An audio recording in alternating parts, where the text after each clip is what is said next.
per man. 10, 9, ignition sequence start. All engines are running. Liftoff, and the clock is starting. Liftoff. The clock is 3. We're on our way. That's 1 small step for man, 1 giant leap for mankind. We're walking on sunshine right into Kerbalcast Episode-18. You go, Gertie. Sam, I can only account for what occurs on the base. I am your LMP, that's Lunar Module Pilot Biff Aldrin. And with us, as always, our CMP, Command Module Pilot, Nostromo. Coming up in today's program. Your letters and the latest Kerbal news in our mission briefing. And Dark Mushroom is back with part 2 of his 3-part series on rendezvous and docking. DK from the Twitch TV channel Declarations has this week's Modders Minute. And we have another Shay Challenge for you. Our latest progress in the game. And by request, but I digress. Moon. Do you know, when I say by request, literally by 2 requests. Yeah, we've had 2 requests for that one. We've had 2 requests. Dahood, or as I call him, the dude, and DK have both asked us to talk about the movie Moon. Okay. So, yeah, we will get to that later in the program. How have you been? We were off for a week because our schedules conflicted. We had a little hiatus. And just to address all the concerns, we are okay. Yes, we're fine. We're as okay as we normally are. Yeah. So, I've been hectically busy. This is a kind of a busy time for work. Mm-hmm. But yeah, so I managed to squeeze some hours into the game, and otherwise it's been a little hectic, a little busy. Well, you're working right now. You're working 6-day weeks. Yeah, so at least 60 hours. This is just to show you how dedicated Nos is. This is his day off, and how is he spending it? Doing a podcast with you guys, of course. With you guys. What tickles me is because of the schedule you're working, and I mean, you work like early in the morning, and then you have a break, and then you work late at night. So you know, you're trying to cram in some sleep and some eating and just whatever. So I mean, you know, you have a full day. Oh, no, I'm a multitasker. Yeah, exactly. I sleep and drive. Yeah. Well, why not? Well, right? Yeah, there you go. Yeah. What tickles me is I know you don't have much time to play lately. Yeah. So the night before we podcast, you're always in there furiously cramming. You know, it's like, I got to get an hour or so it's like a throwback to my college days, like trying to cram in as much time as I can. I have this image of you like chugging No-Dos and Red Bull. Yeah. You know, going, come on, Mud. Come on. We're going to make it. Come on. Daddy needs something to talk about. Yeah. I should have gone for the harder planets first, because like I could have just like done the Mun real quick, you know, like done the Mun. Yeah, I've gotten to the point to where it's like not that hard. Yeah, you know, get to the Mun. So now I'm having to step out a little bit more. That's one thing about this game that tickles me is that things that used to be so difficult get to the point where you do them without even thinking about them. Yeah, but you're now dealing with something else that seems so difficult. Yeah, and eventually it'll be like, oh man, I remember whenever that was hard. Yeah. And now it's the easy thing. Well, I used to just bang my head against the table when it came to rendezvous. I mean, now I put a tanker in orbit this past week, and I had to, by the time I got up into orbit, it had a lot of empty tanks. And so I had to send more tankers up to refuel it so that the thing was fully fueled and ready to go. Yeah. I think it took me a grand total of 5 rendezvous and docks to get that thing refilled. And I mean, it was like, launch a tanker, rendezvous dock, transfer fuel, launch another tanker, rendezvous dock. And I mean, I was just doing it just like boom, boom, boom. And somewhere in the back of my mind, I was thinking to myself, a year ago, it would have taken you a month to do one rendezvous, and here I am just knocking them out. It's like, oh, there's a lot of empty tanks on that one. Yeah. Oh well. I guess there's a lot of empty tanks on that one. What do you want me to do? Stuff happens. Yeah. Well, since you did your cramming, I want you to go first on progress. So with the few hours I managed to jam pack in, today and last night, what I managed to do, I was knocking out some contracts. Mm-hmm. And I realized a major mistake. One of the contracts is Explore Minmus, which I hadn't done Minmus yet. I've done Mun, and I've gotten pretty used to landing things on the Mun. It's been pretty fun. Right. And the Mun is fun? Mun is fun. I'm gonna bumper sticker right there. You're having fun in the sun on the mun? So I now that I have solar panels, yes. So I was trying to get on Minmus, and I kept trying, and I have this problem where if I succeed with one kind of craft, I want to just keep using that craft and make some tweaks here and there. Right. And I was running into some huge problems with the one I had because it was a triangular craft.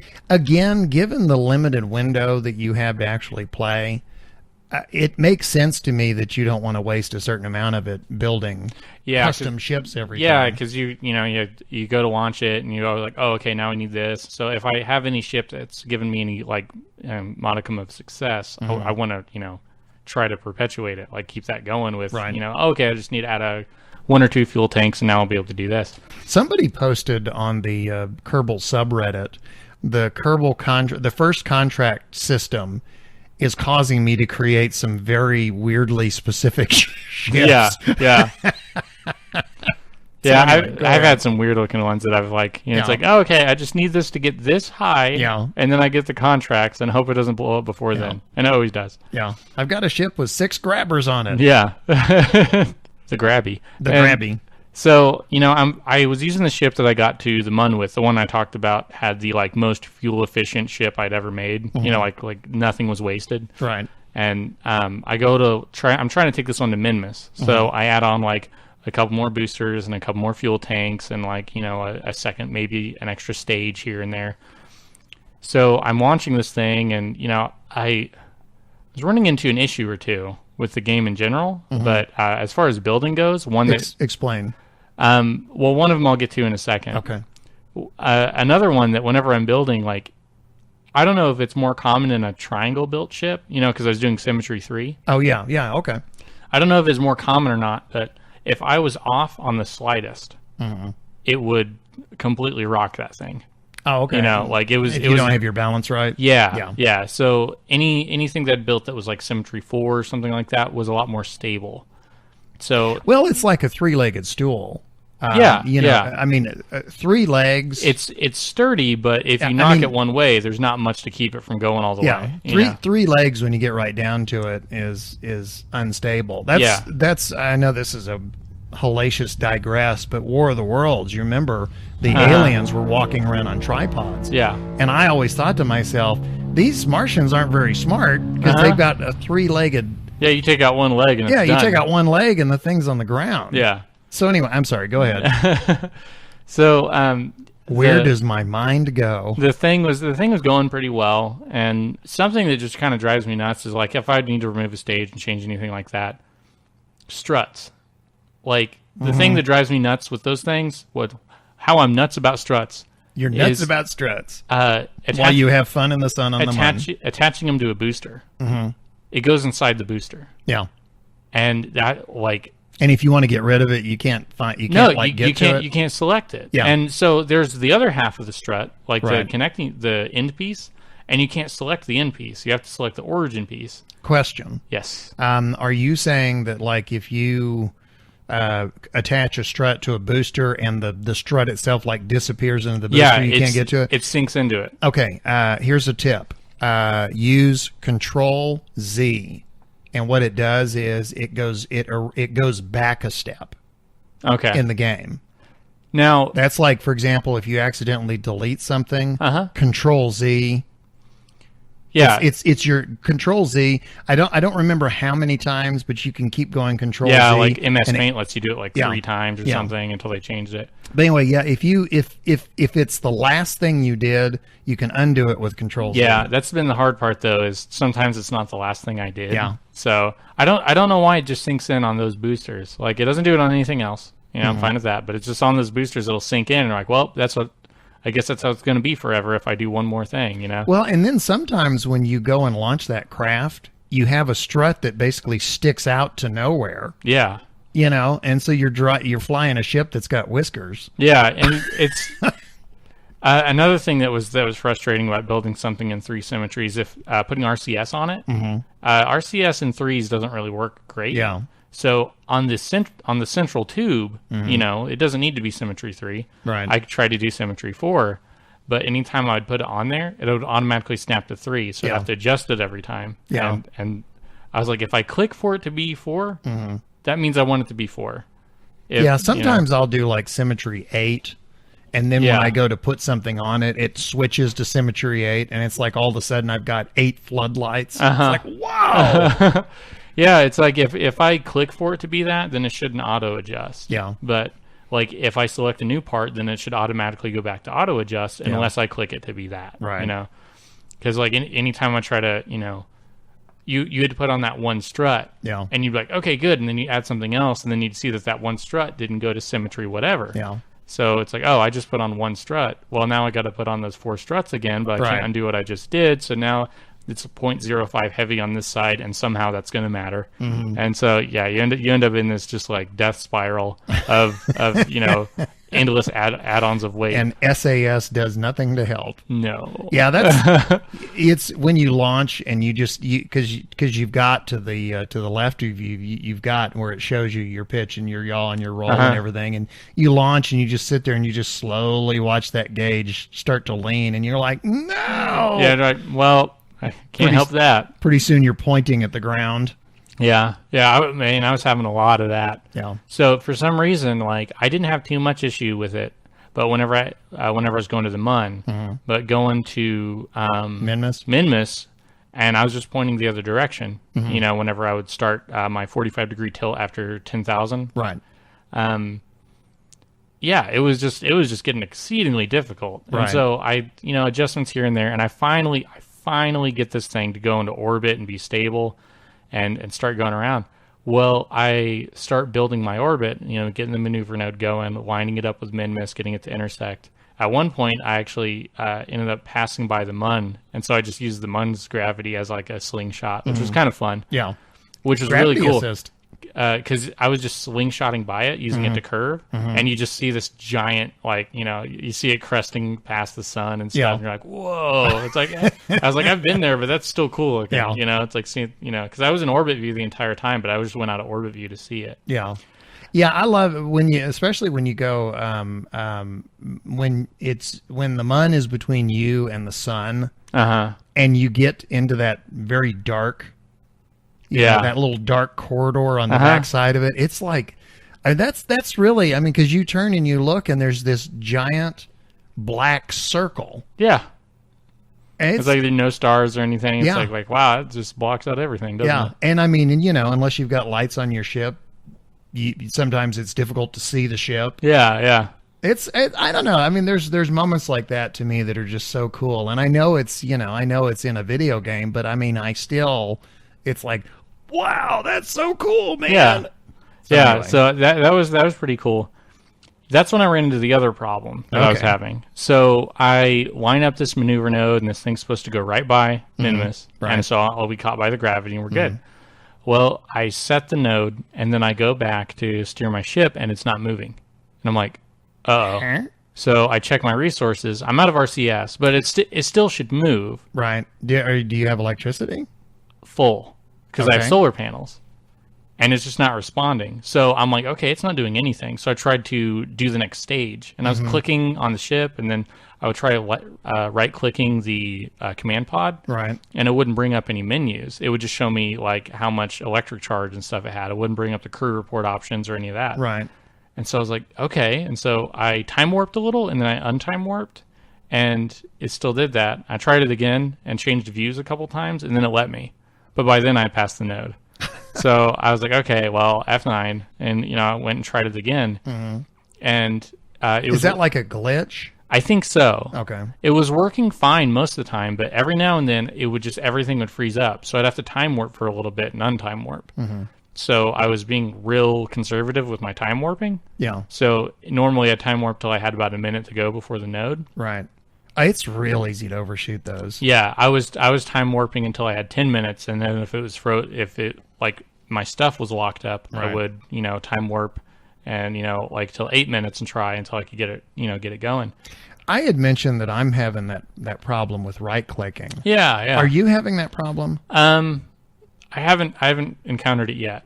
Okay. Because I mean, I get to the point, it's like if I F9, especially if I F9 more than once. Uh-huh. I mean, I get to the point where I'm, and this is not an exaggeration. I mean, I'm literally pounding on the right mouse key. Yeah. Or button. You Yeah. know, it's just click, click, click, click. Yeah.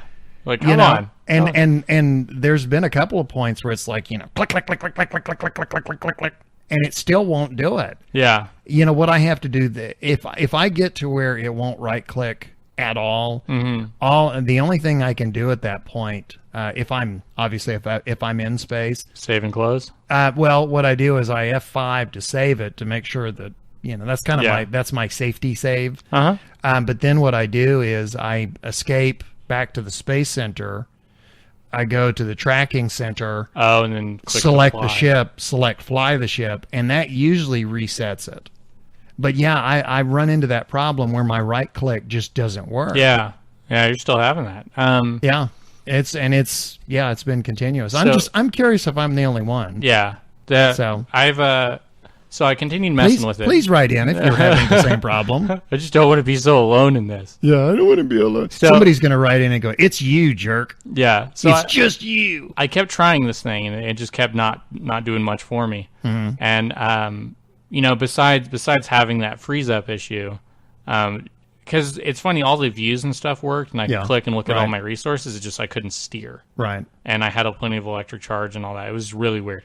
But That's besides, really strange. I eventually found the workaround to it, just to time warp and untime warp to. And you weren't, and you had said that you couldn't bring up the menu where you could select control from here. It would be on the same menu as crew report. Oh yeah, I couldn't bring up that menu. Okay. So I was just like, okay, whatever. So I found the workaround, which was time warping and untime warping, just to sort of refresh it, I guess. I'm wondering if somehow or the other, and I mean, you got to understand, this is me really thinking way out. Speculating. Yeah, really speculating. But I'm wondering, you can use your bracket keys to switch, to switch ships. Yeah. I wonder if somehow or the other you got, was it just the crew in charge of your ship, or did you have a remote control on there somewhere, or No. did you have because once in a while if I have, like, for example, I'll put like a remote control unit if it's something that I intend to detach from, land, and then come back and dock with. I will leave a remote control unit on my target vessel, and once in a blue moon, I'll get it to where the game thinks I'm trying to control the remote control instead of the manned ship, and I'm going, why is it not doing anything? Yeah, it wouldn't even let me turn off SAS and RCS. Okay. Yeah. Okay. So that sounds like a glitch. It was weird. So I'm sorry, I keep interrupting. No, that's okay. So I continue trying to fly this thing, a couple retries, a couple minor tweaks, relaunches, and I finally get, like, my orbit is like in line. I'm going to run into the Minmus. Okay. I'm not looking to land on it this time. I'm just Right. looking to orbit it, and get some data and complete part of that contract. Now, had you adjusted for the slope of Minmus's orbit? Yeah, I'm getting to that. Oh, okay. So I go to intersect this thing, and I'm moving the maneuver node, and it's not giving me An intersect? an intersect. Yeah. And I was like, what is it? And I was like, I heard that their gravity was different, but it's like, it can't be so weak that I could run into it and not encounter it. And so I keep messing with it. There's a thing called the Z-axis that is a little bit different. So I just hit the down key while I was in the M view. Yeah. And I look, and they're just miles. Yeah. Like, they're so You're far. basically coming in above it. Yeah, I was. If I understand you I correctly. was so far above it was ridiculous. Yeah. I was nowhere near it at all. Right. Like, on the X and Y axis it lined up, but on the Z axis we were so far apart. Yeah. So I was like, oh, and that's where I left off. Yeah. So 'Cause especially when you're really zoomed out on the map view. Yeah. It can look like you're running right into Minmus. but It isn't until you zoom in you go, oh, I'm overshooting it way high. yeah, because the MUN is Yeah. easy because you start on the Yeah. same axis as it Yeah, does. they're in the same orbital plane. Yeah, But so it's like- Minmus has a tilted plane. Yeah, so it's like compared really to easy to Kerbal. line up with. Kerbin. Yeah. So we're gonna keep trying on Minmus. So Well, I had said this before. The easiest way to get to Minmus, and I'm using easy in a relative sense here, but obviously because of the tilt of its plane, there's 2 points where it intersects Kerbin's orbital plane. Yeah. And if you can hit one of those 2 points, you don't have to change your plane. Mm-hmm. But trying to hit those 2 points, especially when you're trying to do it for the first time, that's a tough little target to hit. Mm-hmm. Yeah. So yeah, that can be kind of rough. But anyway, so that's where you're at now. Yeah, that's where I'm at. So Okay. in the few hours I managed to stack in, like I'm trying to build a triangular ship again. Yeah. And finding out that there's more than just the X and Y axis. I'm trying to get them in this. Well, what you can do, and I understand there's really technically no up and down in space and whatever, but I mean, in reference to, if you line your ship up to where you've got Kerbin in the back, behind you, and you use Kerbin as a visual reference, if you'll point the nose of your ship straight down, and then go to your map view, and make sure you hit your number key, your insert key on the number pad. In other words, you've got your nav ball up. Yeah. Once you've pointed your ship straight down, and you can sit there and you can see your intersect node or your trajectory as it nears Minmus, if you will slowly burn, you'll see that your trajectory line will slowly lower until it does intersect Minmus. So anyway, that's another little tip. So Kerbin to the back of me. Yeah. Nose cone to the front. Stuck in the middle with Minmus. Stuck in the middle with you. Stuck in the middle. Stuck in the middle with Minmus. Get away from my ear. Do not cut it off. Can you hear me? Or Can at you least hear me that way? or at least if you do, just pan away for a minute. Yeah. And then cut back. So anyway. So is that your progress? Yeah, I see that you have a notepad. Look at that notepad. Do you know why I did a notepad? Is because every week when we do progress, it's like you go, so what's your progress? And my brain goes blank. None. I guess let me make up something real quick. Yeah, and then what follows is several minutes of me fumbling around, going, well, let's see, I did this, and I actually made some notes. See, notepads like that kind of plan is for people who accomplish things. That's why this guy over here. That's why Nos doesn't have a notepad. Well, that's because Nos has a job that's working in the background. Yeah. Okay. First of all, I'm going to start with my total hours in the game. 745 now. Oh man. Yeah, I've added quite a few. Yeah. Okay. First note on my notepad. For the very first time ever, I collided with debris in orbit. Oh, it was bad. Littering is bad. Yeah. And you're paying. Oh, and I learned that the hard way. You're paying the price now. Yeah. And I was going to make I was beginning an interplanetary transfer. And I throttled up to full power, and I was thinking, this is going to be perfect.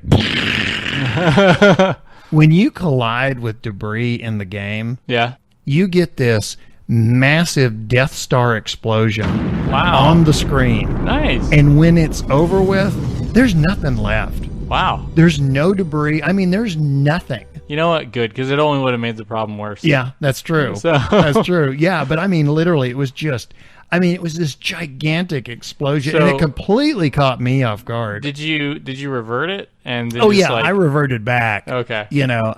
But it caught me off guard, and I think I jumped about 3 feet.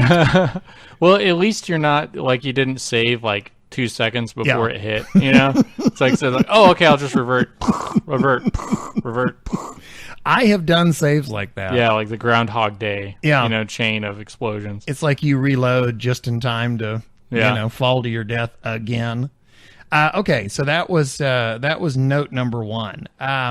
The other thing, I wanted to update you. The last time we spoke, I was talking about my adventures in Jewel, around Jewel, and I told you that I had a ship that was orbiting Lathe. Uh-oh. Well, I have discovered that if I leave a crew in orbit on a distant planet more than a week, you might as well just write them off. Yeah. Because some stupid thing that only I could think of inadvertently will happen. Yeah. This is what happened. I had the Kerbal Engineer Redux mod installed, and for some reason it kept making my game crash. Okay? Mm-hmm.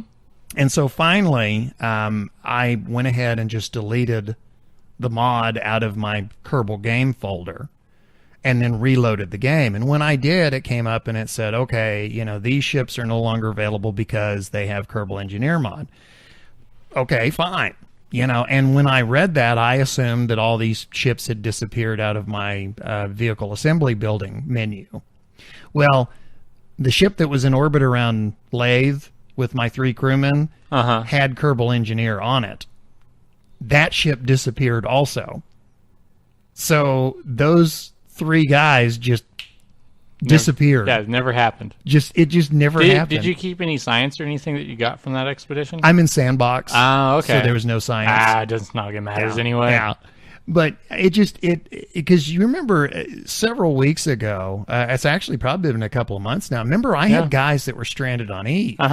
And I kept sending rescue missions and ended up having more people stranded on Eve. I think that was long enough ago. That was before 0.24 came out. And then you just wiped the whole thing to start. Yeah, and then when it came out, I wiped it with that, and then it was like, oh, I had guys stranded on Eve. So anyway, me, Kerbalnauts, and Distant Planets, more than a week, forget it. Yeah. Just call their widows. You have a shelf life. Yes, just call their widows and say, hey, guess what Goofy Biff did? But anyway, so that was the very anticlimactic end to my Lathe mission.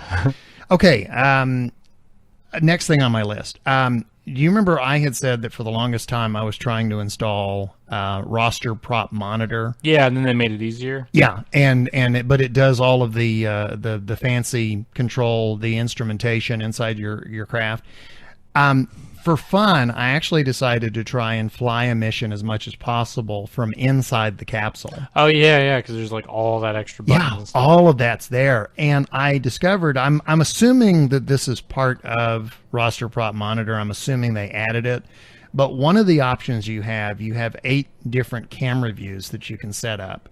And an additional part that gets added to your VAB menu, and this is under the utility tab, is a camera. And you can put 8 cameras on your ship, and you right click and designate what number it is, camera 1, camera 2, whatever. And it takes some trial and error to kind of figure out the best place to put the cameras.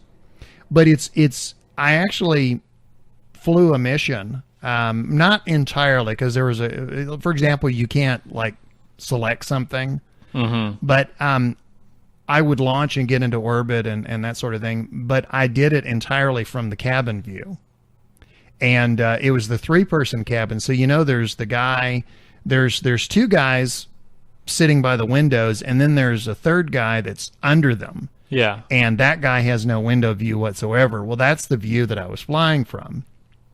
Okay. And I had set up the cameras, and I had it set to where I could, I could look straight down so I could see the engines firing and I could see the stages dropping away.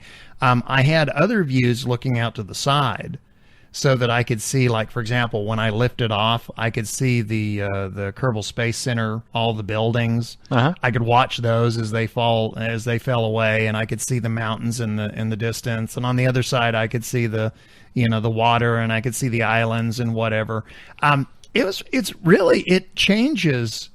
It's a completely different experience to fly from just the cabin view. I bet. It's really, because I'm so used to flying from an external view where you can see everything.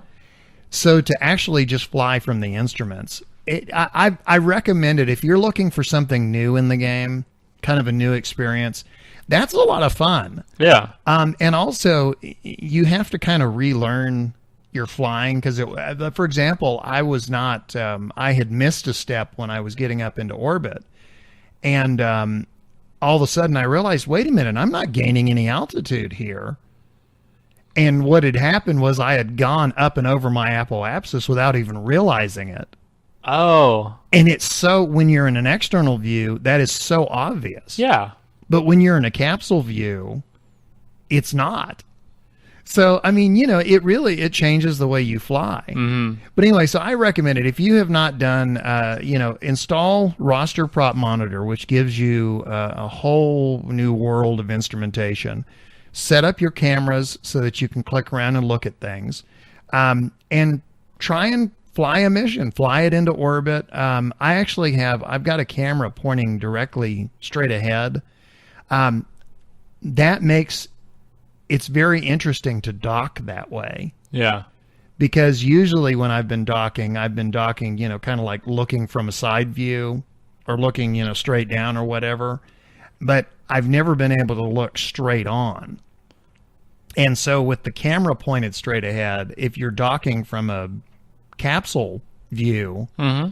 you do, I mean, it's a little offset, obviously, because you can't have a camera right in the middle of your docking port. Yeah. But it's interesting to be able to sit there and, you know, because you've got your electronic nav ball in front of you, and you've got a camera that shows you where, you know, what you're pointing directly at. Mm-hmm. And then, of course, you've got other information as well. Roster Prop Monitor allows you to bring up a target window. And, you know, like you can select docking port and whatever. And so that'll give you some data as well. But it's a whole new experience. So I highly recommend it. Was it harder to dock like that? It is and it isn't. Yeah. It's harder in the sense that you have to rely less on visuals and more on your instrumentation. You know, your nav ball, the center point of your nav ball is essentially the nose of your ship. And if you select like the docking port on your target, if you select that as your target, as long as the center point on your nav ball is lined up with the center of your target, technically that's all you have to look at to dock. But I'm so used to doing it visually, it helps to be able to have that camera over there where I can kind of look at that as well. But yeah, it changes it in the sense that you're paying much more attention to your instrumentation as opposed to your visual. Because, you know, when you do it visually, it's real easy to see if you're not aligned properly. You know, it's just, there's a lot of clues there that you get that you don't get from the cockpit view. But I would imagine the cockpit view is actually more realistic. You know, when you think about astronauts in real life that are trying to dock, you know, they're not able to get out and float, you know, 30 feet away from their ship while they control it in. For novices that are trying to learn rendezvous and docking, I have a suggestion. Get a tanker, get something up in orbit that has a lot of empty tanks, okay? Mm-hmm. In other words, as you're getting into orbit, don't drop your tanks. Just take them up with you, okay? Get into a nice stable orbit, you know, 100 kilometers, whatever, okay? Get yourself a nice stable orbit. And then start launching other tankers, other ships that are basically the same as the one that you've got up there with the empty tanks. Yeah. And you can drop those stages. That's no problem. But here's what I was going to suggest. If you will use the empty tanker in orbit as a target for rendezvous and dock, just keep doing it over and over again. What's nice about doing that is, A, it gives you lots of practice with rendezvous and dock. Okay. But B, you're actually accomplishing something. You're creating a fueling station in orbit. So, I mean, you're not just wasting time. Yeah. Okay. But here's the third thing, which I think is kind of cool. Let's say that you have a tanker that has, you know, the center engine, and then it's got 6 more around it. Mm-hmm. Well, if you can rendezvous and dock and have, let's say, 3 tanks left when you dock, the next time you rendezvous and dock, if you do it and you've got, let's say, 4 tanks left, or the next time you do it, you've only got 1 left, or the levels change. You can use that as a reference to how much better you're doing or worse you're doing compared to the previous time you did it. So it's a good way. Yeah, it makes sense. Well, you've got what it is you have you've got a stable target that you're going for. You're creating a fueling station in orbit, and it gives you a benchmark to gauge your progress. Yeah, a way to meter it. The better you get, the more fuel you're going to have when you do finally dock and transfer that fuel. So anyway, that's my recommendation. It's not a challenge. Yeah. It's just it's a tip for novices. If you want to learn rendezvous and dock, that's my suggestion. Yeah, let me try for that next time we do it. Well, do you want to move on? Yeah. Okay. Well, let's move along. It is time now for Dark Mushrooms, Dark Matters. And he is doing, speaking of orbital rendezvous and docking, he's doing a 3-part series, and this is part 2. Orbiting low and from behind Kerbalcast comes another edition of Dark Mushrooms, Dark Matter. My name's Dark Mushroom, and today, my intrepid fellow Kerbalnauts, we rendezvous. In our last episode, we established a scenario where Jebediah would like to prepare for a transfer to Duna and decides to put her fuel tank into orbit in one launch and send her ship up on the next. To begin, she placed an orbiting fuel probe sitting in a circular 100-kilometer equatorial orbit around Kerbin. Now it's time to build our chaser, the ship that will be rendezvousing with the target. Critical components include a Sepratron, extra RCS monopropellant, 3 or more RCS ports placed symmetrically around your transfer vehicle's center of gravity, and lights on or near your docking port. Also, because this specific rendezvous is for refueling, feel free to empty out any upper stage tanks that will be refueled in orbit in order to massively improve your overall thrust-to-weight ratio. Alright guys, let's hit the launch pad. Hit M and set the probe as your target. Looking down at the Kerbal Space Center, gently time accelerate until your target is at the right hand or 3 o'clock position. Next, complete your launch maneuvers to put your ship into a circular 80-plus kilometer orbit.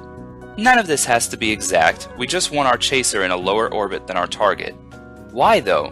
Why a lower orbit? This is the essential trick to rendezvous.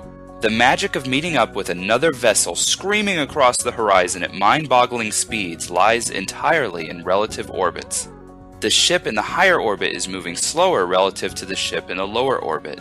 In this case, our chaser is moving faster than our target and will pass it if we fail to adjust. So, every orbit at your periapsis and apoapsis, adjust your altitude higher in order to slow your approach.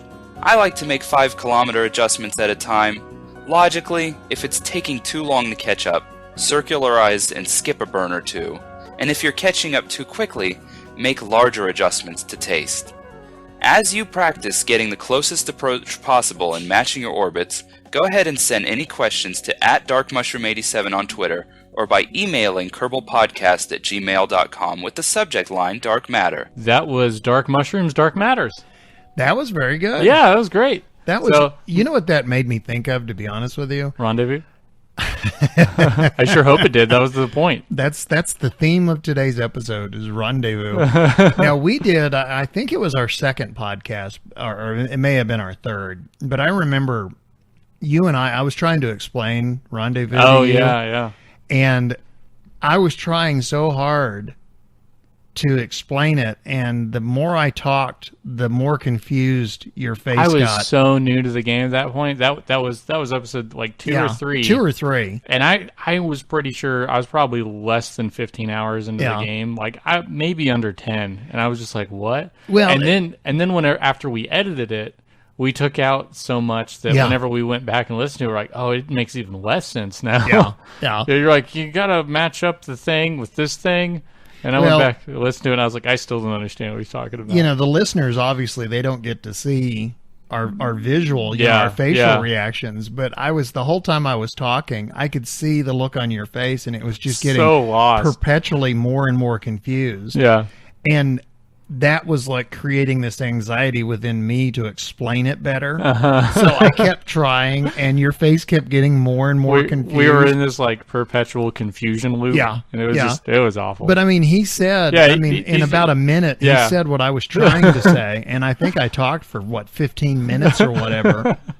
So Yeah. So good job, Dark Mushroom. Yeah, very good. job. Yeah, absolutely. Well, let's move on to our mission briefing. This is where we read your letters, and we also talk about the latest Kerbal news.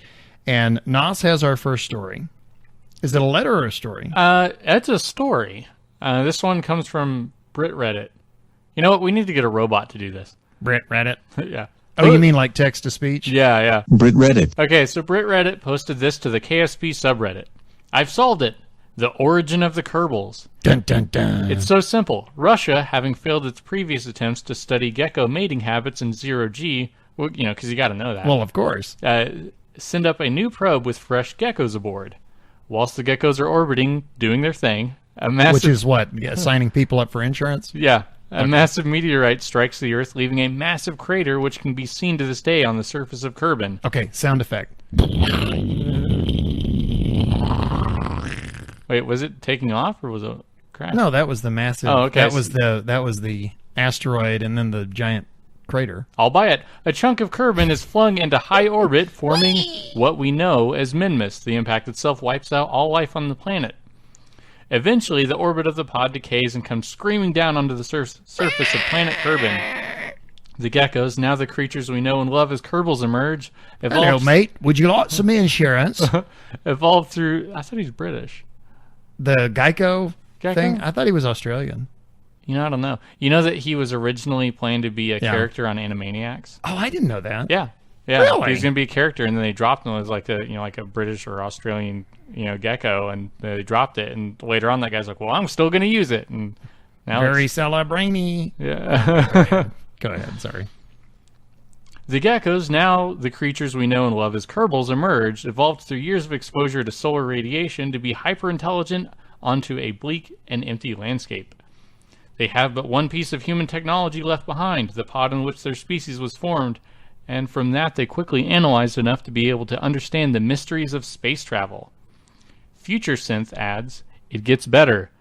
There were 4 females and 1 male on the probe. And, lucky fella. Yeah. Well, we think so. And Hard A. the Gecko Bachelor. The Gecko Bachelor. Let's assume the geckos. Hello, mate. Would you like some insurance? Let's assume the geckos adopt a patronymic system for naming their children. The original gecko's surname was Kerman because he was the original father of the species. This changes everything. Yes, it does. Yeah, I actually some things. just to show you how misinformed or uninformed I am.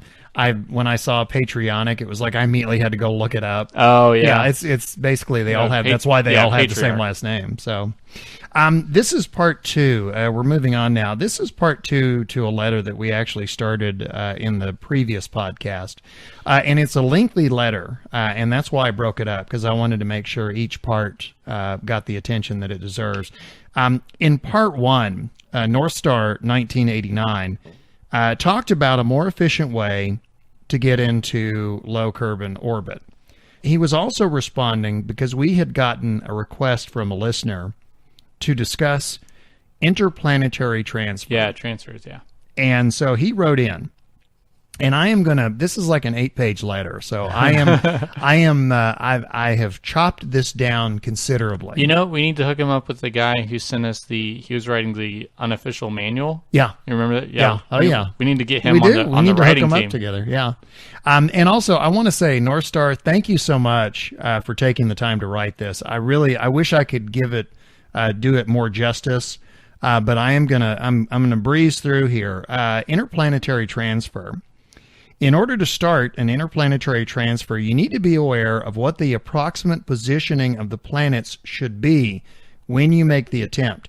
An ideal transfer window consists of a positioning of the planets such that the innermost planet, the one closest to the sun, would connect with the planet further out from the sun if a straight line were drawn tangent to its orbit. Okay?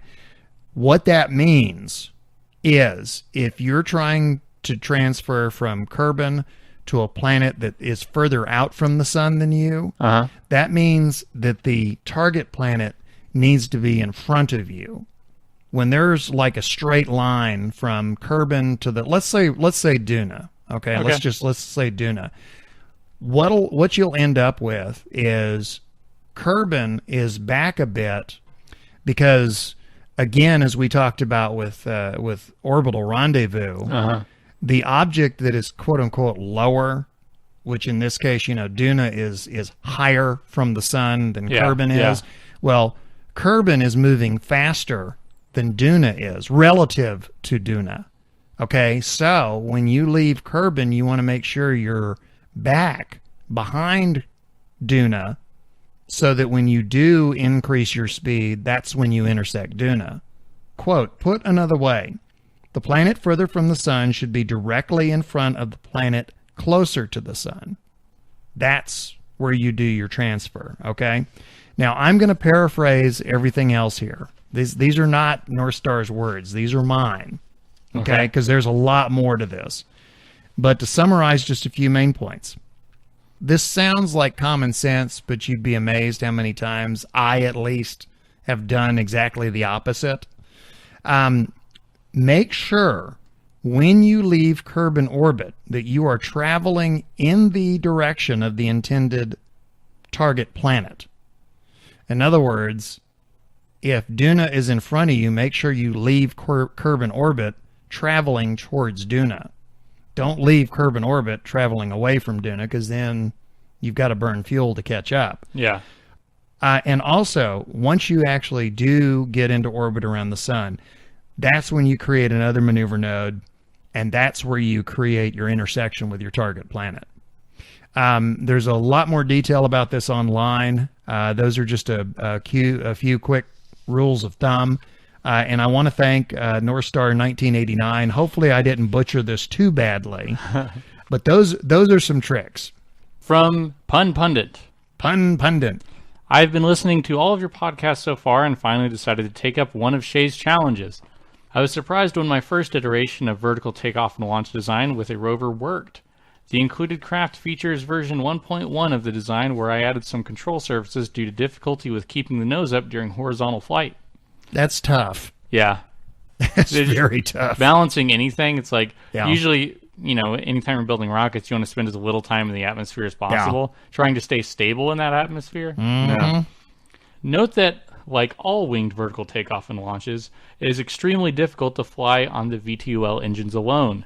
Any speed above 10 meters per second will make it flip the hell out due to the aerodynamics of a winged craft. Use of SAS is recommended at all times. Add more boosters and try again. We have a new close. Yeah. Yay. Yeah, actually we've got a couple more that are coming up. Okay, moving on to our next letter. This comes to us from Amy K in England. Hi guys, love the show as ever, but I had to comment on your thoughts on girl gamers. Uh-oh.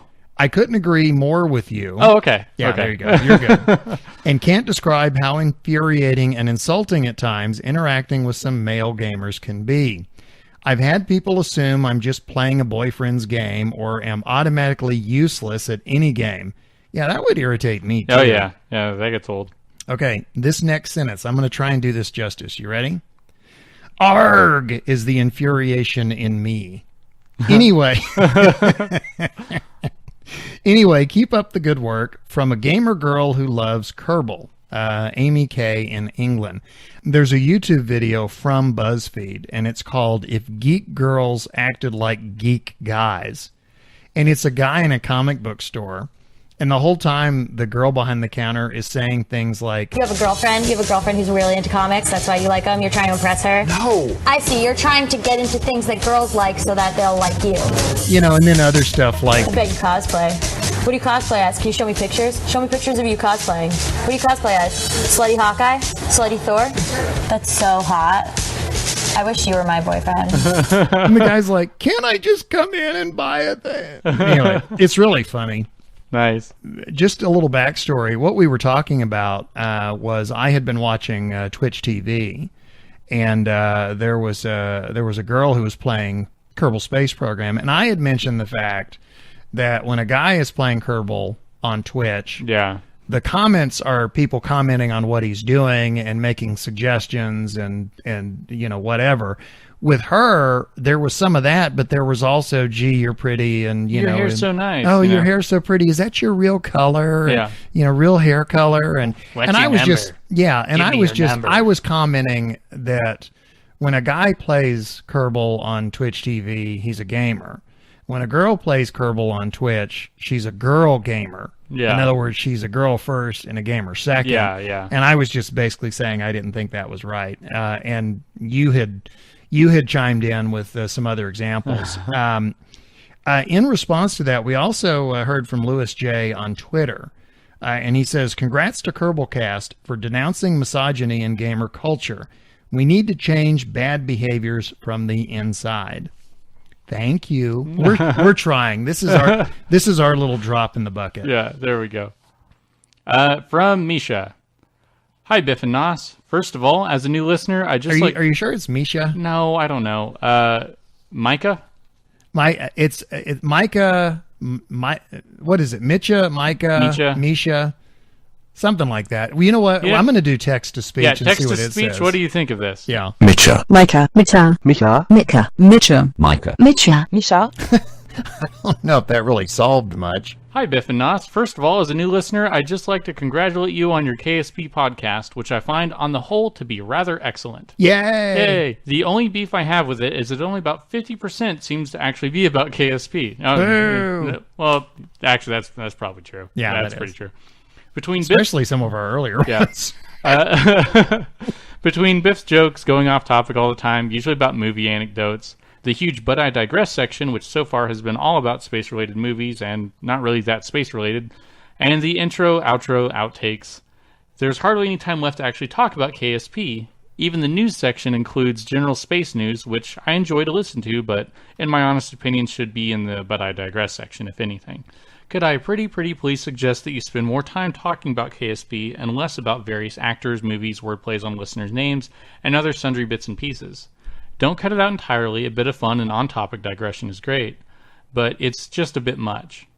Sorry if I come across as a bit negative, but I'm not really. The actual KSP-related stuff is great, and I really do enjoy listening to you guys, and the fact that you've gotten interviews from squad, modders, and scientists is awesome. But the amount of fluff is, unfortunately, kind of off-putting. P.S. Based on some of the online comments I've found, it seems that a lot of your listeners actually like to talk about movies to the point that they're making requests for ones to talk about, and so I guess I'm the odd one out. Or maybe it's an American thing to be so into discussing movies and actors and whatnot. Anyway, keep up the great work. Happy Kerbling, and may you always find a snack in your lunchbox. And he gave us a new sign-off. Yeah, actually in response to that, this is our first podcast, and we've been combining some segments recently and like making mega segments and having less breaks in between. And we're working to get the balance right. Yeah. And I want to say right away, I thoroughly appreciate that letter. Yeah. I love praise, I'm human, but I also love constructive criticism, and that's what that is. Yeah. We need to hear what we're doing right, and we need to hear what we can do better. Yeah. And that is a good example. We've been trying very hard to get the balance right, and I think we're getting there. Uh-huh. Another thing was that we were, like, especially near the beginning, because whenever, I think in part of the email that they had sent us before, they had they were only a couple episodes in when they first wrote it, and they came back later and they're like, "Oh, okay, you guys have cut down on the stuff like that." Right. Well, it's mainly because in the beginning we didn't have as many listeners, so we didn't have their letters to read, and it was just like our progress in the game, and so we could talk about that, and then we just needed some stuff to pad out time because we just wanted a little bit more in there, and then we did.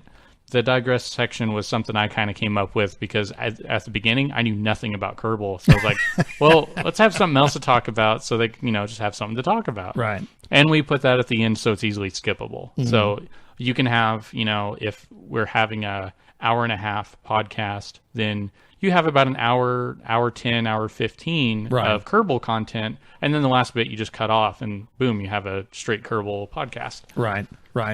Seriously, I thank you so much for writing that.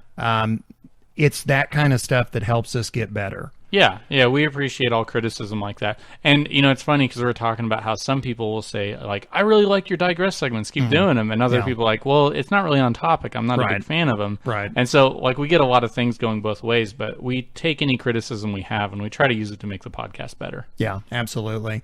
Also, the other thing you may have noticed is when we record these, the initial recording, we usually record about 2 hours of material per podcast. Yeah.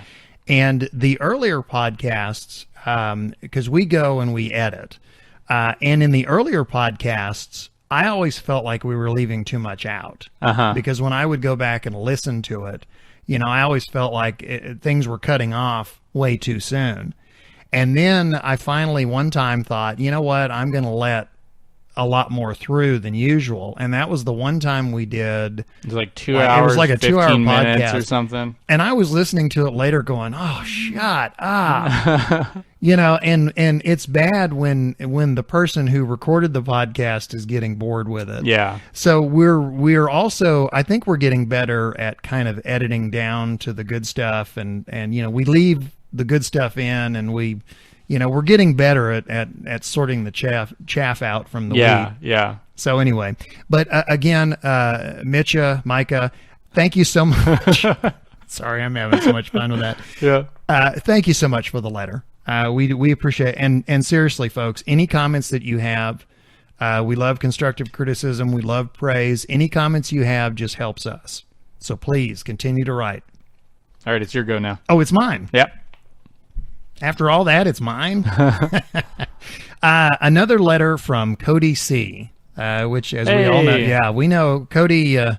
Cody works at NASA. Yep. Just finished listening to episode 17. Another outstanding show. Well done. See, Hey, we're getting something right. yeah. Nos, when you mentioned my previous letter and that everything you were saying was probably driving me nuts, I actually had to pull my car over. I was laughing so hard. I think that's the second automotive accident we've almost caused. Apparently, Kerbalcast is a navigation hazard. Yeah. So try proving that in court, though. So, on to a quick question for Nos. After listening to the last episode and hearing about your game that will be published, huge congratulations, by the way. Thank you. I was wondering if you had ever heard of or had the chance to play a game called Twilight Imperium. I heard about this game about 2 years ago and watched a few YouTube videos describing its mechanics and themes, but have never had the chance to play it. If you have, I was wondering if you could give me your thoughts on it and whether or not you thought it was worth the purchase price and how difficult it is to play and convince people to play. Looking forward to your next episode and keep up the good work. And we have a very short sign-off. Fly safe. Oh, okay. Oh, that's good. Have you heard Actually, that's probably good coming from a guy from NASA. Yeah, well, that's right. It's short, to the point, and efficient. Yeah. I hope you're not driving as you listen to this, Cody. Have you heard of Twilight Imperium? Yes, I have. I played it once. And I want to make sure this has nothing to do with vampires, right? No, it doesn't. Okay, so Twilight Imperium, if I suggested anything, first off, I'd suggest 3rd edition. That's the most recent one. Okay, so just to give a description for anyone who's wondering about the game, it is like a very it's like if you were to play a version of Civilization on a big old board. So there's like all these different sections of space, and you control, like basically your own empire. And you have economics, like you can trade with other players and you can build ships and you can construct a fleet. And in the version that I played, I don't know if it's changed in different versions, but in the version I played, you're trying to control a planet that's in the middle of the board, and everyone starts at the edge.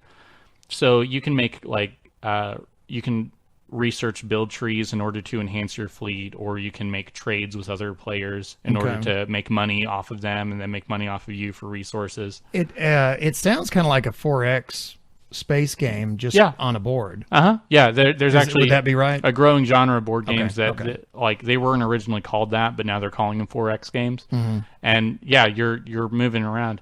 Do I think it's a good game? Yes, it's well made. As far as the components and all the pieces, they all look really good. The art is amazing. It's a really well made game. As far as how it is to play, it's not my kind of game. because I don't really like those long, drawn-out strategic games. There are some groups that you'll find that love them, and that's their main thing to do. I will say that on the version that we had, I don't know if it was 2nd or 3rd edition, on the box it said minimum playtime was 6 hours. Oh, wow. Yeah. So the way we played it is we played over 2 nights. So one night we showed up at we all stay up late because we all had evening jobs. We showed up at 10 p.m. and played till 2 a.m. And what we did is we played the first half, and then we came back the next night and we played the second half. Just made sure nothing was moved on the board. Now, as far as a fun game to play, it's very strategic. There's also a lot of diplomacy to it. So, you'll make deals with people, and you may backstab them about it, or you'll make trade agreements, and then you'll double cross them, right? Or you'll have a teammate that you work with the entire time, and then you just eventually one of you's going to have to win, so you may have to take them out. The thing that I wasn't wild about is whenever we played it, there weren't any other ways to win except for controlling that planet. You know how in Civilization you can have, a science victory or a war victory? Right, or a cultural victory. Yeah, or cultural. Right. There's multiple ways to win. So if you're not doing great in one, you can do great in the others. The race that I played were these lion people. Mm-hmm. And they were great at trading. And I really wanted their hair care, I would imagine. Yeah, it should be. There's great manes. They had to take care of those manes. He looked fabulous. You know what? He's the main man. Ooh. Ow, ouch. Sorry. But I should warn people. It's okay, bad joke coming. So you have to. The thing I wasn't wild about is that you have to win in one way. Now each race has different advantages, and you may play to those strengths in order to win. But to answer your 3 questions is it a good purchase? If you can get a group to regularly play it, then yeah, you can get your money out of it.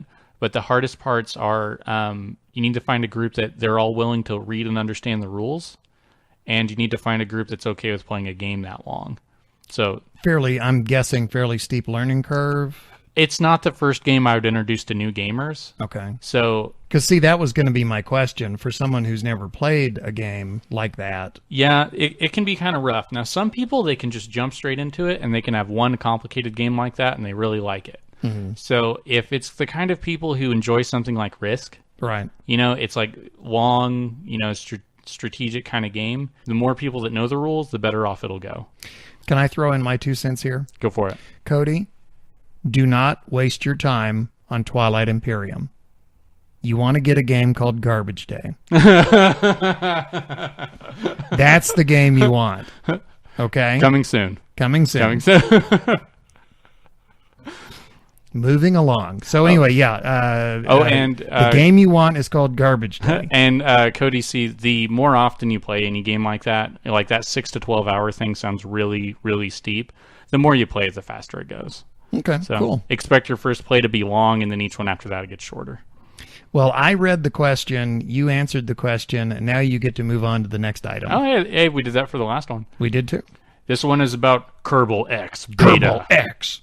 Okay, so I'm just going to kind of summarize this. But their first thing is, welcome to Kerbal X. Kerbal X is a place to share your Kerbal Space Program craft files, but it's much more than a simple file host. Yeah, Kerbal X is a website.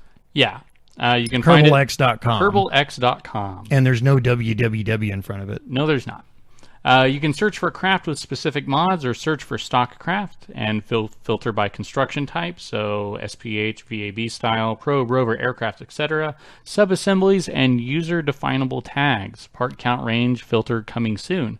If I understand this correctly, this is a gigantic database of user-created ships. Yeah, and that you can search for by tag line or by tags. Yeah, and you can download those ships and actually use them. Mm-hmm. Yeah, is that correct? Yeah, it's like you upload your ship and you put tags on it, like 1200 part count or something. Right. And probe core and all this. So somebody could search for a ship that they want to have all these certain parameters, or like Duno Lander. Yeah. And they could search it, and they'll find other ships like that, and they can just copy the file and put it in their game, and boom, they have the ship. I'm going to search for rollies. We just need to make that the most popular tag, so everyone's like, "What are these things?" And It's kind of like there was KSP testing. Nostromo taking the space out of Kerbal Space Program. Yeah, but I think stay on the ground. It's Stay not on the ground. It's not safer, but It's safer down here. So it's kind of like a KSP testing was having, where you could put your craft up and other people would, be test pilots for it. I think this will work really well in conjunction for it. Mm-hmm. I don't know. I didn't see. They probably have their own forums, most likely. Yeah, it's in. It says beta, so they're still working on it. So if they don't, I'm sure that's coming. Yeah, whether or not they do, then you could be in KSP testing and you could link your ship through there, and that would be a good place to host all the craft files. I will say this. A lot of the fun of Kerbal is building your own craft, building your own ships and trial and error, what works, what doesn't. But if you're trying to learn how to do something, downloading a pre-made ship and flying it a couple of times and kind of watching what it does is a good way of learning as well. Yeah. Because I was not, you've heard the term asparagus staging. Yeah. I was having a hard time getting that correct because I was building these ships and, the minute I start dropping tanks, it would get unbalanced and start wobbling and all kinds of things, which is not the first time the term unbalanced has been applied to me, by the way. Yeah. But anyway, what I finally did was I downloaded an asparagus staging ship and I flew it a couple of times and watched how it had been constructed and how it operated. And then I was able to turn around and build my own version, not a copy of the one that I had downloaded, but I took the principles that I had learned from it. So I think that's really cool. Yeah, sometimes examples like that really set you ahead. Yeah. It's the difference between explaining and showing. Yeah. Sometimes being able to actually, test fly the craft teaches you more than someone else going, no, here's how it works. Yeah. So anyway, the website address, it's kerbalx.com. Moving on. It's your letter now. Oh, it's my letter. Yeah. Okay, I have to move on. Okay. A teacher with the username Presstets posted to the KSP subreddit that he caught a student playing Kerbal in class. And proof that this is a cool teacher. Yeah. Quote, "The look on his face was so satisfying when I asked if he had landed on Duna yet." That was one happy kid. Yeah, right there. that's one of the better ways to be caught. So He was like, "Mr. Presstets, you're the greatest teacher ever." Yeah. Responses to the post include this one from fellow educator Mind and Hand. Quote, "Students want to be challenged and explore interesting, difficult topics. The trouble is setting up an environment where they can do that easily and try out many iterations as they work it out. Games do this really, really well, and I think we're looking at a new age where you will see more of this inside the classroom. Last year, I had Steam for School put on my computers and had students explore gravity topics with Portal.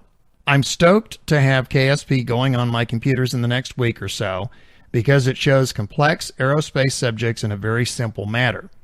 Trying to describe center of lift and center of gravity to high schoolers is really difficult with props or notes.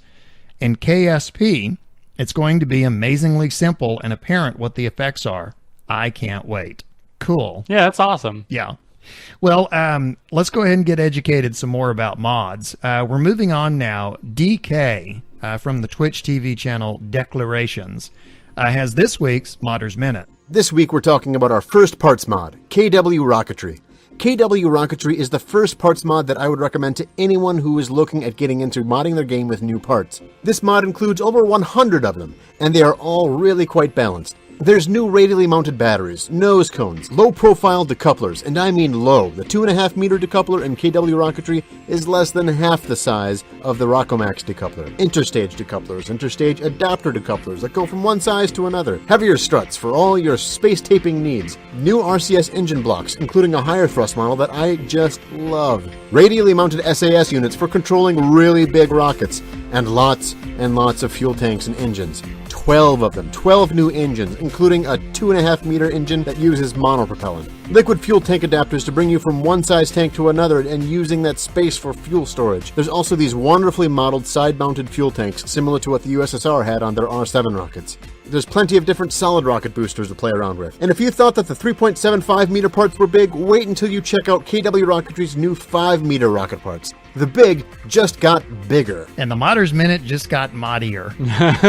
No. That was a lot of parts. Yeah. They actually sound pretty cool. I like the size converter that actually carries fuel in it too, Yeah, because anytime I put that on there, it's like, well, here's some dead weight. Yeah. You know? You can also get fairings, which is those covers. You know, and that's kind of cool. You put like your lander inside of a nose cone, and then when you get up into when you get out of the atmosphere and you destage that, and the two little pedals just go. It's funny. Every mod that he's mentioned so far is one that I'm using. Oh, really? So, yeah, one of these times he's going to hit one that I'm not using. Yeah, and you're going to feel behind the curve. Yeah.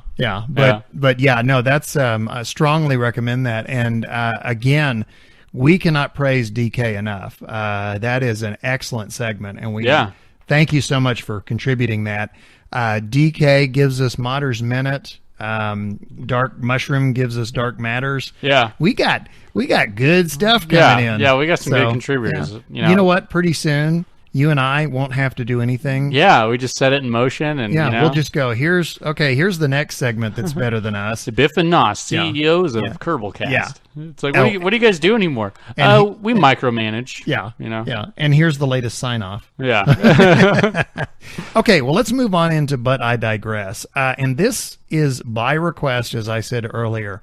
DK, who you just heard, and Dahoud, who has his own KSP TV channel. Yeah, we were interviewed on there. He actually came on here and we interviewed him. Yeah, that's correct. And he asked us, it was actually when he had us on his channel. Yeah, it was. And he actually mentioned during the course of that, he said, hey, would you guys do a Digress segment on Moon? And we said, yeah, we'll get right to that months later. Yeah. So here we are. I'm going to start out. This is from IMDb. And this is the description from IMDb, and the description is spoiler free. With only 3 weeks left in his 3-year contract, Sam Bell is getting anxious to finally return to Earth. He is the only occupant of a moon-based manufacturing facility, along with his computer and assistant, Gertie. The long period of time alone, however, has resulted in him talking to himself for the most part or to his plants. Direct communication with Earth is not possible due to a long-standing communication malfunction, but he does get an occasional message from his wife, Tess. When he has an accident, however, he wakens to find that he is not alone. He also comes to realize that his world is not what he thought it was. And at this point, we leave the realm of spoiler-free and we ease right into big old spoilers. Okay, I was going to ask. Well, there's no way to talk about this. Oh, definitely. Without spoilers. Yeah. That is impossible. If you haven't seen Moon, go ahead and pause us or come back and listen to it later. Go watch Moon now. Yeah. Go watch Moon. Watch Moon. Save this for later. Strongly recommend this movie. It's a very good movie. But again, we're gonna have to get into spoilers because otherwise that would be the entire digress what I just read. Yeah.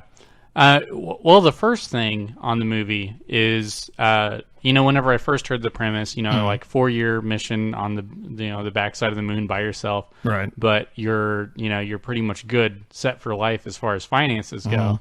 The question always, I'd always ask people, would you do it? Right. Would you spend 4 years, in isolation, just doing this menial task, and then come back and you'd be financially set? Right. And would you? Would I? Yeah. Oh God, in a heartbeat. Yeah, I would do it just to be on the moon. But the thing is, okay, first of all, I'm very much of a solitary person, so that wouldn't bother me. Number 2, the moon, being on the moon. Oh yeah. Yeah. Oh baby, sign me up. Now you get to do all that, but you can't take KSP with you. Oh, never mind. Forget that. The movie starts off, and he's been, it was 3 weeks left. Yeah, he's got 3 weeks left. Sam Rockwell is playing the part of Sam Bell, which, from what I understand under the trivia, Sam Rockwell is who they had in mind from the beginning when they were writing the movie. Which I can see it. Which really, the previous roles you'd seen him in was like Guy Fleegman. Yeah, you know, from Galaxy Quest. And go ahead. I hadn't really seen him in too many things where I saw him much of a serious, like drama actor. You know, he was in a lot of stuff, and I know he had chops for things.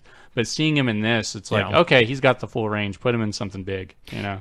There was also a little bit of trivia, one last little bit of trivia, and then we'll talk about the movie proper. I mentioned that they had Sam Rockwell in mind. The they that I am referring to is the director, Duncan Jones, who is David Bowie's son.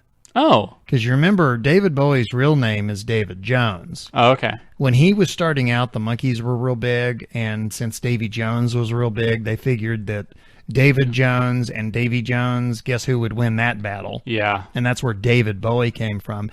And then, ironically, one of the producers on the film is Trudy Styler. She's married to Sting. Oh. So this is like a rock royalty movie. Yeah. Okay. Well, let's venture into the world of spoilers now. This is your last warning. What happens is Sam Bell finds out as the movie progresses that he is not really Sam Bell. He is a clone of Sam Bell. And the reason that he has a 3-year mission, the movie never says this explicitly, but it is certainly implied. Clones only have about a 3-year lifespan. That's when they start having serious health problems. Yeah, and they start to just deteriorate. And there's a giant room. I guess basically it's the lunar basement. It's under the moon base that he's on, and it's just got hundreds. It looks like hundreds of clones, all sitting there, deactivated, just waiting to be put into service. And he's hallucinating, and he has an accident, and so the station basically wakes up another clone. And the way the movie is done, you don't realize that you're on to clone number 2. Yeah. You started with Sam Bell clone number 1. Now you're on clone number 2, and you don't realize it at first. This is the thing that sold me on the movie. Besides just everything else, just had a really good atmosphere, and it was really. So I didn't know anything about the movie whenever I started watching it. You know, it was the way they make that transition. I had to actually go back and watch it because I was after the movie. The first time I saw it, I was thinking, "Wait a minute, how did we get from clone 1 to clone 2?" And then I went back and went, "Oh." Well, okay. They really very cleverly sneak it past. So you. It starts off with him kind of living, just the life on the space station. Yeah. You know, he works out. He does these things. He hits these buttons and commands these little, rovers around. Yeah. And what he's doing, just to be clear, he is mining an element called helium-3. Yeah. Which the moon had. I mean, that's an actual thing. If there was a cost-effective way of getting it, we would basically have solved the energy crisis. And that's his job. There's an automated station mining helium-3, and his job is to make sure the automated devices continue to work, and also he bundles up the helium-3 harvest and sends it back to Earth periodically. Yeah, on these like little drones. Yes. Proceed.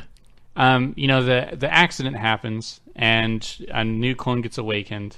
Well, he comes back. Well, he makes it through his accident. Right. Like he's not, he didn't die in it. But the base thought he did. Right. And so he is eventually he's standing in a room with, the new recruit, Sam Bell, and him. Sam Bell and Sam Bell are in a room together. Yeah. But the way it portrays it is you don't know if it's like at first you're like, his personality split. Yeah. Like he had an accident and he hit his head on top of being alone for that long. He's talking to himself and now he's physically seeing himself. Right. And the way they're interacting, and they're like, oh, wait, no, he's a clone. Wait, no, he's crazy. Yeah. No, he's a clone. Yeah. No, he's crazy. And how many times you bounce back and forth in that scene alone, like that, I was like, I don't care what else they do in this movie. Like, this scene alone is worth it. Well, that's why I recommended earlier, if you haven't seen this movie, don't, avoid the spoilers, because really that's the best way to experience this movie. Yeah, the less you know, the better it is. Yeah, because it's too late now. The previews make it sound almost like it's a horror movie. You know, they show you the fact that, you know, that there's this guy all by himself on a moon base, and he finds like another version of him, and the way they imply in the trailer, if I remember correctly, is like it's a dead version of him. Yeah. You know, so they kind of imply there's like a horror element. The first time they mentioned the word clone when I was watching the movie, I was thinking to myself, oh, I don't know if I buy that. But then where they went with it, I was like, okay. Yeah, the way that, like, because remember how we were talking about Solaris? Yeah. The way that they were advertising that one? Right. Advertisers really don't know how to sell movies that are sci-fi that aren't sci-fi horror. Like, they're like, oh, it's scary. It's like, well, no. Whatever, just put the trailer out. You know? Just go see it. Yeah. Well, it is the one thing. Every time I've watched this, I've managed. I usually pick up something out of it every time I watch it, and I watched it again this past weekend in preparation for But I Digress. Yeah. And one thing that it's always been there, but one thing I noticed this time probably more than anything, these guys are basically slaves. They are biological organisms that are created. They have no freedom. I mean, they have, you know, they can't communicate with Earth. They can't leave the base. And worse than worse than knowing that you're a slave is not knowing that you're a slave. Like the illusion of freedom. Yeah. Like they thought they had a family they were going home to, and it was just these recordings. Well, I mean, invisible chains are still chains. Yeah. And that's the thing, is they don't realize that they're slaves. And the movie never, ever uses the word slave. Yeah. And that's what I mean about it's so subtle. The closest they get to it is the computer. It's this movie's version of the HAL 9000 from 2001. There's an interactive AI computer on board or on the station, and it's Gertie. And it's voiced by Kevin Spacey. Mm-hmm. And Gertie, once the two clones become aware of each other, Gertie starts helping them. And at one point, one of the clones says, you know, Gertie, why did you help us? And he says, you know, that way we can get back, to being productive. We can essentially hit the reset button now, and we can go back to following our programming. And Sam says, we're people. We don't have programming. And that is the closest slavery statement the movie makes. Yeah. That's what I mean by subtle. But one thing that strikes me about this movie, in terms of plot, have you noticed that there's very little plot in this movie? Yeah. It's like, it's just kind of, it's really big on discovery. Like, you know as much as he does. Yeah. And you never feel like, oh, now he's going to find out this. And it's like, oh, okay. Yeah. You know? Well, if you go with the traditional 3-act structure, Act 1 is they show you what's normal. Act 2 is they change something. And then Act 3 is they resolve it. Well, Act 1 and Act 2 in this movie, very quick. They don't really keep the mystery of what's going on going too long. Yeah. I mean, they show you what an average day is like, and then they change things up, and then they tell you what it is, and then the rest of the movie is Act 3. It's kind of like it's like a slow walk. Yeah. You know, the way it just goes through things. There's not like a bunch of explosions and like, you know, they sum up the plot from a 5-minute call from the president or anything, you know. Or some diagram on a screen. Yeah. One thing I give Sam Rockwell a lot of credit for, even though he is playing the same character, because, you know, as an actor, you think in terms of, okay, you're going to play 3 versions of the same character. Okay, do I play it the same way? No. What he does is he creates distinct personalities. Yeah. The very first clone that we meet, the one that is close to the end of his 3-year contract, and the second clone we meet, which has just been woken up, they're 2 very different individuals. Yeah. And there's no question that they're 2 very different individuals. Clone number 1, from our point of view, is a fairly laid back, somewhat humble person. He's been humbled by his solitude. Yeah. You know, he had marital trouble. His wife had left him. And apparently, this is also unspoken, but apparently they had kind of said, why don't you go away, go do your 3-year assignment and let's use that time to our advantage. Mm-hmm. And you could see that in that 3 years, he had evolved to being a more caring, more mature individual. The new Sam Bell, clone number 2 for us, comes out and he is, even though they're wearing basically the same clothes. Yeah. Clone number 1, it's like they're kind of sloppy and hanging off of him. Mm-hmm. Clone number 2 comes out and it's almost like he ironed himself. Yeah. He's very sharp. He's also very cocky. He's very arrogant. And he's very cold. He's very harsh. And he's also quick to anger. There are 2 very distinct personalities here. Mm-hmm. And, they get closer to each other. Clone number 2 becomes closer to clone number 1 in temperament as he learns more. But I think for Sam Rockwell, I think that was he did a very good job. Yeah, a great display of talent right there. I mean, and especially when you consider that he was acting to nothing. Yeah. Yeah, because there weren't 2 of him. Yeah. They didn't have 2 of them. I'm sure they had a stand-in. Yeah. But I mean, he really does pull it off very well. And there is a great deal of, the more you learn about these guys, the worse you feel.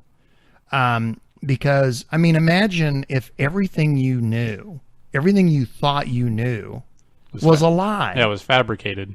That wife you thought you had is not your wife. Yeah. That child that you thought you had is not your child.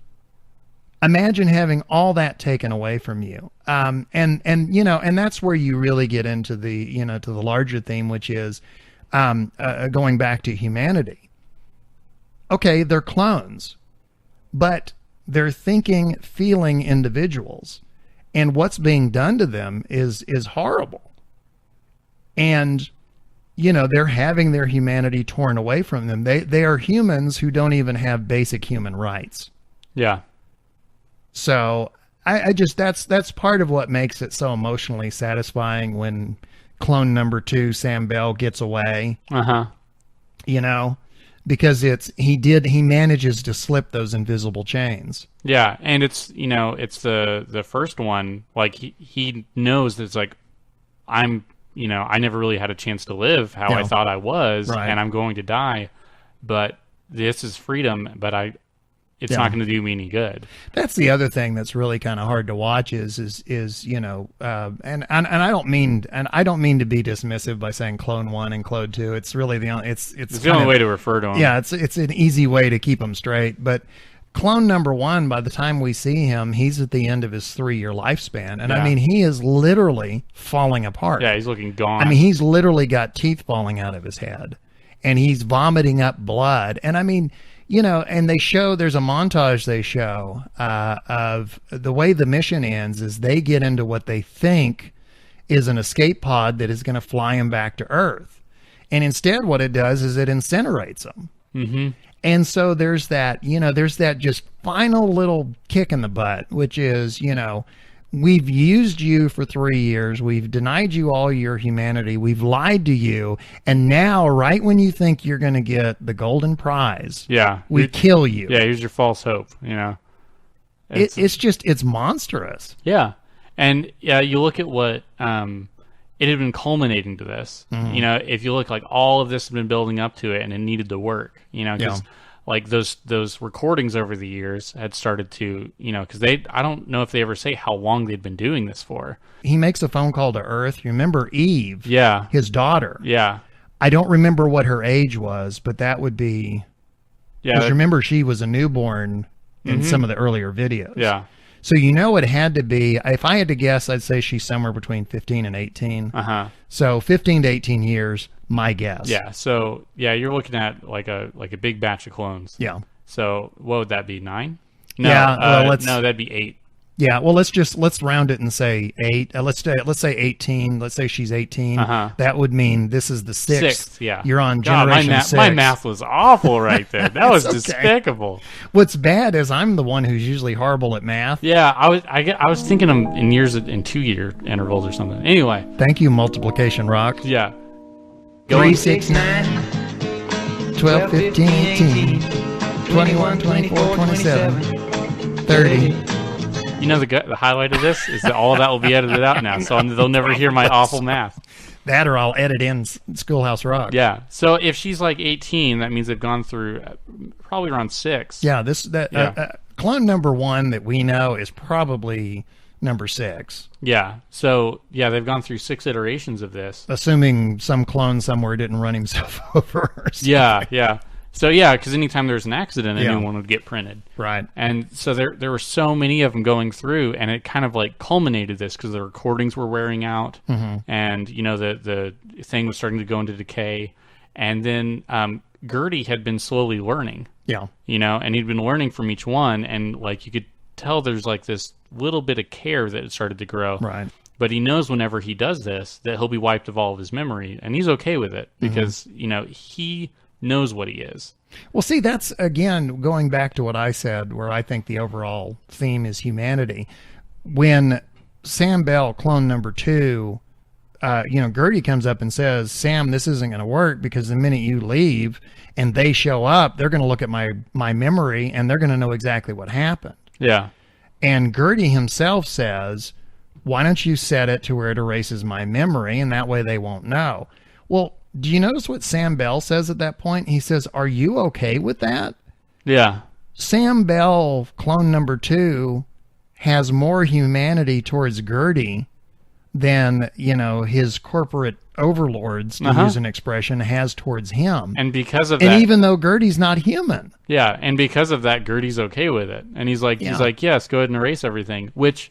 if that didn't work, it would have set the clock back to 0 because they would have gone in, put in new stuff, and then, you would maybe have to go another 18 years before, that clone may or may not have run into a circumstance to start that process over, if at all. Am I making too much out of the humanity theme? No, Okay. I think it's definitely along those lines because you see, like, whenever he first encounters, he's like, please tell me I'm not a clone. It's like, that's devastating news to him because, I mean, imagine figuring out that, you're a fabricated being. Right. It's like, I was made specifically from a person and I serve no other purpose than this. He's shattered by it, and it's like he goes through, like, a really rough transition realizing it, where the other one, he's just like, yeah, whatever. Yeah. Well, did you notice that deflection? The clone number 2. I mean, when you first meet him, that arrogance. He's like, well, you're a clone. I'm not a clone. Yeah. It was just it was that arm's length thing again. Yeah. Which is just, hey, your problem, buddy, not mine. Which whatever problem he may have had with his family that led whatever original version of Sam was up there. I mean, that was the attitude that got him there. One question I have, when clone number 1, he gets in one of the lunar vehicles, and these things look like lunar dump trucks, to be honest with you. I mean, about the only thing they're missing is the big, the big bed. Big hatch, But he drives to where he gets outside of the radio interference that's preventing them from communicating with Earth, and he makes a phone call back home. And that's when he discovers the newborn daughter that he thought he has is actually 15 or 18 years old. We're assuming 18. And that's also when he discovers that his wife, the wife that he thought he had passed away years earlier. Yeah. And the daughter calls to her father, Dad, there's somebody on the phone asking about Mom. And you hear Sam Bell's voice answer, who is it? Or something like that. That made me wonder, was this all done with his knowledge? Is he a willing participant in all this? It depends on his perspective on it. Yeah. Because it depends on whether or not he views clones as people. Right. Which, I mean, we don't know the state of the Earth. I mean, if cloning is happening at all.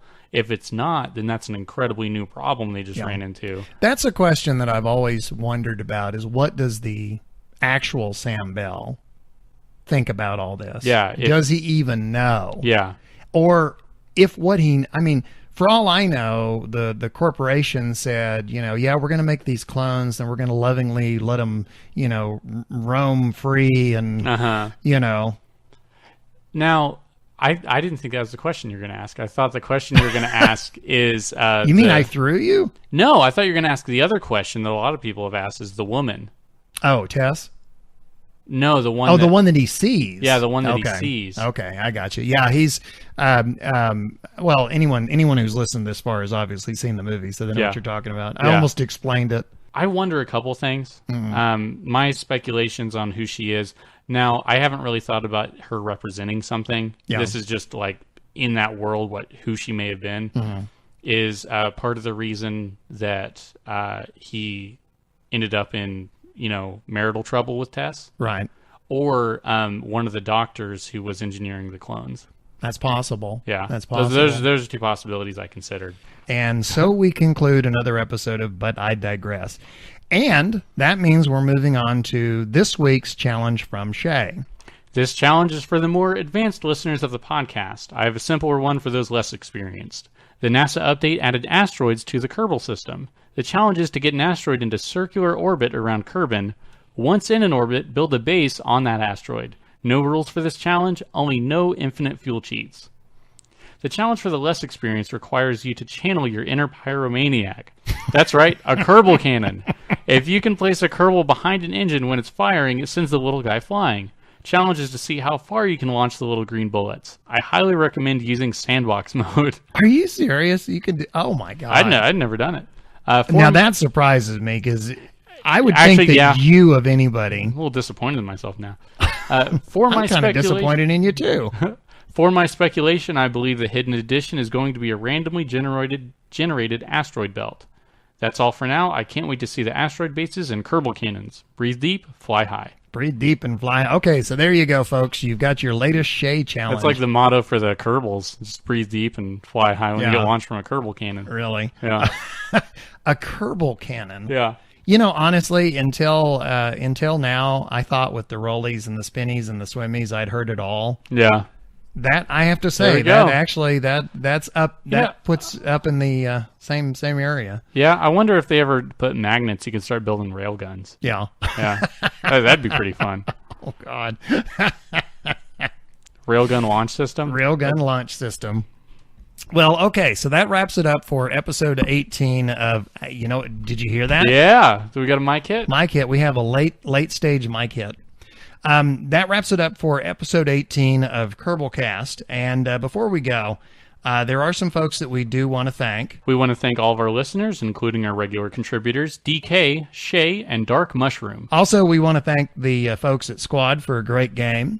We want to thank the moderators at the subreddits, Kerbal Space Program and Kerbal Academy. They have links to us on their front page. All the music you've heard is by Professor Soap. You can find him at facebook.com/Professor Soap. And you can contact us. And again, we welcome any feedback, constructive or praise or whatever. Yeah, or stories or suggestions. Yeah, story. If you do the challenge, we'd love screenshots or we would love stories about them.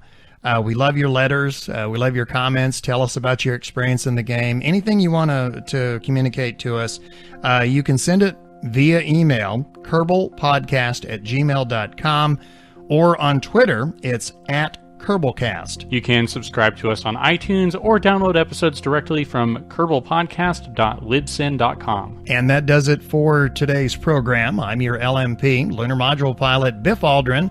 Our command module pilot, CMP, Nostromo. Until next time, happy Kerbaling. The huge But I Digress session.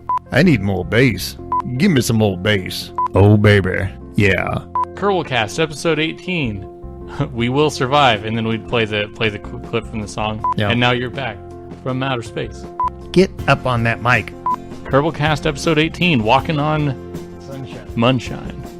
Walking on moonshine. Sipping some moonshine. Sucking on moonshine. The latest Kerbal news. And Nostromo.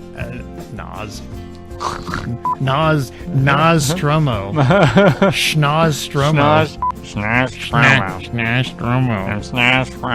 Well, let me try that again. Let's see, this is where we read your letters and our Kerbal news. And Nas has our first... Did I do it again? I said it again. Nas. Yeah, this is what I get for a 2-week break. You don't even know me anymore. I don't even know you anymore, man. You've changed. You've changed. Ignore what I just said. Let's move on. Please save me. From Pun Pundit. From Pun Pundit. Pun Pundit. Pun Pundit. Pun Pundit. Pun Pundit. I'm listening to all your podcasts so far. She thought she was. She thought you thought she was gonna smack you down. Yeah. I was Okay. like, uh-oh. Okay. And you're like, I agree. And they're like, oh, okay, all right. Every time I've gotten to where if I see the word Twilight. Yeah. Twilight. No. And none of them. Sorry. Honestly, I wish Anne Rice would go to Stephanie Meyer's house and just beat the out of her. If you disagree, I'm trying to think. I'm sorry. For some reason this is stuck. This phrase is stuck in my. I can't seem to get this phrase out. DK, Shay, and Dark Mushroom. Mushroom. Dark mustard. Dark mustard. Dark mustard. Nas